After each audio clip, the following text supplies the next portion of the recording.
साथियों नमस्कार। मैं poppin Kumar knowledge nation YouTube channel के लिए आज नए दिन की नई शुरुआत के साथ नया टॉपिक लेकर आज है 18 अप्रैल, दिन शनिवार। पिछले टॉपिक की हमने बात की थी शीत युद्ध। आज हम बात करेंगे क्यूबा मिसाइल संकट की। तो साथियों, इससे पहले कि हम अगले टॉपिक पर जाएं, आप हमारे चैनल को लाइक, शेयर और सब्सक्राइब कीजिए। तो आइए मित्रों, करते हैं बात आज के टॉपिक की। आज का हमारा टॉपिक है क्यूबा मिसाइल संकट। यानी कि आप जैसे कि देखते हैं क्यूबा का मिसाइल संकट, किस प्रकार से क्यूबा में मिसाइल संकट उत्पन्न हुआ। इस मिसाइल संकट के पीछे वो कौन कौन सी महाशक्तियां थी जो लगी हुई थी, और क्यों क्यूबा में सोवियत संघ को मिसाइलें तैनात करनी पड़ी। अपने आप में ये महत्वपूर्ण है।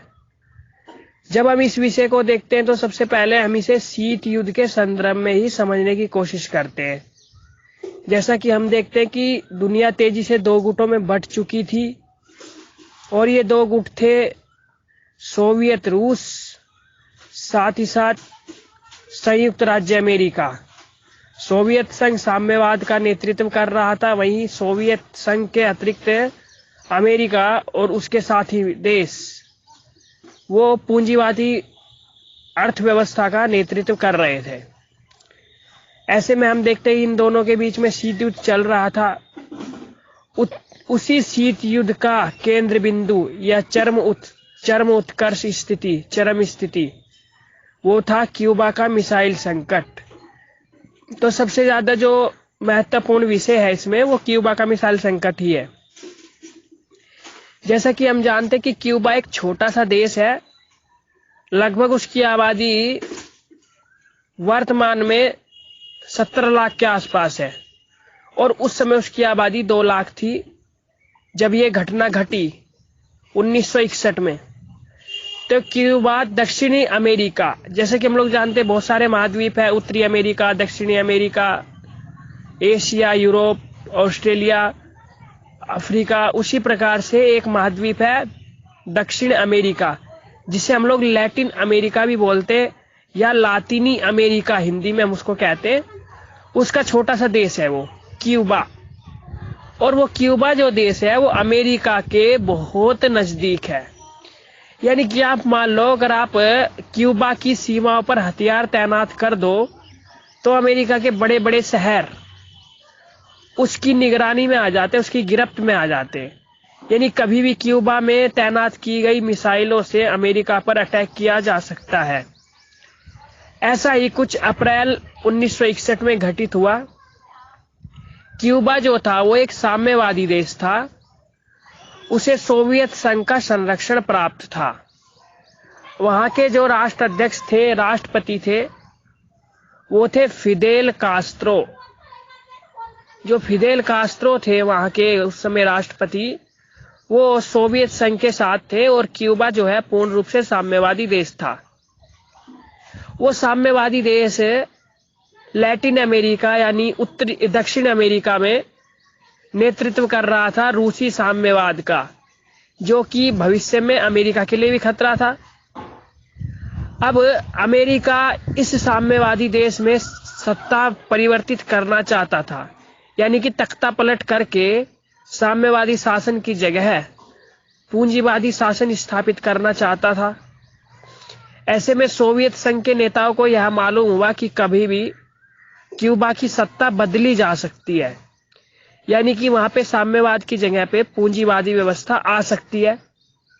इसलिए उसने वहां पर मिसाइलें तैनात कर दी, और वो मिसाइलें तैनात कर दी, उनका मुंह अमेरिका की तरफ कर दिया, जिससे अमेरिका के बड़े बड़े शहर न्यूयॉर्क, वॉशिंगटन डीसी, बड़े बड़े शहर उसके निशाने पे आ गए। और ये खबर अमेरिकियों को 2 हफ्ते बाद पता चली। उन्हें ये नहीं पता चला कि किसी ने मिसाइलें भी तैनात कर दी यहाँ पे। जब उनके खुफिया विभाग ने बताया कि क्यूबा जहाँ पे साम्यवादी शासन है वहां सोवियत संघ ने मिसाइलें तैनात कर दी और वो जंग की तैयारी कर रहा है। ऐसे में अमेरिकी सरकार और वहां के नेता जॉन एफ कैनेडी, यानी कि उस समय अमेरिका के राष्ट्रपति थे वो जॉन एफ कैनेडी, वो हरकत में आ गए। वहीं मिखाइल उस समय सोवियत संघ के जो नेता थे वो थे निकिता क्रुश्चेव, कुछ लोग उन्हें निचिकेता क्रुश्चेव भी बोलते। तो निकिता क्रुश्चेव ने रसद भरे जहाज भेजने शुरू कर दिए क्यूबा की तरफ, यानी सैन्य रसद थी, उनमें हथियार थे और कुछ सैनिक थे। ये बात को भाप करके अमेरिकी राष्ट्रपति जॉन एफ कैनेडी ने वो है उसमें जहाजी बेड़े जंगे लगा लिए, यानी उन्होंने बेड़े डाल दिए, उन्होंने जंगे डाल दी, बेड़ी जंगे, ताकि उनसे सोवियत संघ से जो जहाज आ रहे थे रूस से उन्हें रोका जा सके और उन्हें पकड़ा जा सके। ऐसे में ये खबर पता चली सोवियत संघ के नेताओं को, निकिता क्रुश्चेव को। उसने क्या किया, उसने अपने जो उनके जहाज आ रहे थे सोवियत संघ में उनकी गति स्लो कर ली, यानी धीमे कर ली। तो जब सोवियत संघ ने उधर से जहाज भेजे और क्यूबा में मिसाइलें तैनात कर दी, वहीं जंगी बेड़ों के जरिए अमेरिका ने उन जहाजों का रास्ता रोकने का निर्णय कर लिया और अपने जंगी बेड़े उसमें समुद्र में उतार दिए। तो ऐसे में लग रहा था कि अब तो युद्ध होके ही रहेगा, तीसरे विश्व युद्ध को कोई टाल नहीं सकता और तीसरा विश्व युद्ध टाल पाना भी किसी के बस की बात नहीं है। तो दोनों ही तरफ गर्माहट बढ़ती चली गई और ये गर्माहट बढ़ी क्यूबा में जो सोवियत संघ ने मिसाइलें तैनात की थी उस मिसाइल के संकट के बाद, जिसके परिणाम स्वरूप इतिहास जानता है उस घटना को क्यूबा के मिसाइल संकट से। तो धीरे धीरे क्या हुआ, अमेरिका ने जंगी बेड़े उतार दिए कि भाई सोवियत संघ से जहाज आएंगे, सैन्य रसद आएगी, उसे हम रोक लेंगे। वहीं सोवियत संघ ने सोचा कि यदि हमने तेज गति से जहाज हमने आगे बढ़ाए तो अमेरिका के साथ हमारा युद्ध प्रत्यक्ष हो जाएगा। उन्होंने भी अपने जहाज की रफ्तार धीमे कर ली और रफ्तार धीमी देख अमेरिका ने अपने बेड़ी जंगे हटाने शुरू कर दिए। वहीं सोवियत संघ ने भी जो रसद के जहाज पहुंच रहे थे उन जहाजों को वापस बुला लिया और वो धीरे धीरे उन्होंने अपना रुख मोड़ लिया, वो सोवियत संघ की ओर वापस चले गए। तो इस प्रकार से क्यूबा का मिसाइल संकट जो है वो टल गया। लेकिन उससे क्या हुआ, पूरी दुनिया के सभी देशों ने, सभी लोगों ने, सभी नागरिकों ने एक राहत की सांस ली कि चलो भाई तीसरे विश्व युद्ध का संकट टल गया। ये अपने आप में ही एक ऐसी स्थिति थी जो लोगों के साथ में साइकोलॉजिकल मनोवैज्ञानिक ढंग से युद्ध लड़ा जा रहा था, लेकिन वो युद्ध भी नाकामयाब हो गया। तो इस प्रकार से जो क्यूबा का मिसाइल संकट था, जो क्यूबा में मिसाइल सोवियत संघ द्वारा तैनात की गई थी वो मिसाइलें भी वापस ले ली गई और वहां पे साम्यवादी शासन व्यवस्था जो है वो कायम रही। लेकिन अमेरिका ने साम्यवादी व्यवस्था में हस्तक्षेप किसी प्रकार से नहीं किया। आज भी यह छोटा सा दक्षिण अमेरिका में बसा राष्ट्र क्यूबा साम्यवादी देश है और यहाँ के जो राष्ट्र अध्यक्ष है, राष्ट्रपति है, वो फिदेल कास्त्रो के छोटे भाई राउल कास्त्रो है। और आज भी यहाँ एक दलीय शासन व्यवस्था है और एक ही दल का वर्चस्व है। वहीं सोवियत संघ जो है अब 1991 में खंडित हो गया। अब मुख्य तौर पर क्यूबा का सहयोगी राष्ट्र चीन है, क्योंकि चीन भी साम्यवादी राष्ट्र है और क्यूबा में भी साम्यवादी व्यवस्था है। लेकिन अमेरिका पूंजीवादी व्यवस्था है, परंतु आज तक वह क्यूबा की व्यवस्था को ना तो पलट पाया है, ना तो तख्ता पलट कर पाया है और ना ही वहां से शासन को, जो साम्यवादी शासन है, उसे उखाड़ पाया है।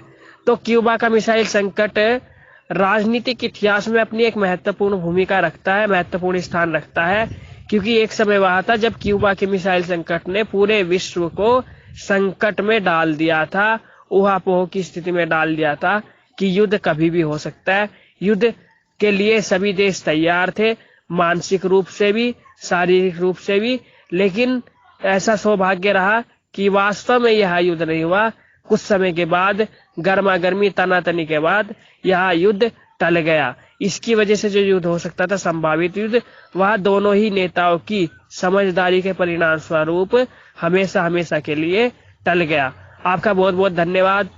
और कल हम नए टॉपिक की बात करेंगे, नए टॉपिक पे विचार करेंगे, वो है दो ध्रुवीयता का अंत, यानी विश्व की राजनीति में दो ध्रुवीयता का अंत। आपका बहुत बहुत धन्यवाद। Get up. Send. Button. Camera. Attach. Type of emoji. Button. Cancel. Button. 1009. Cancel. Emoji. Type of message. Attach. Camera. Button. Send.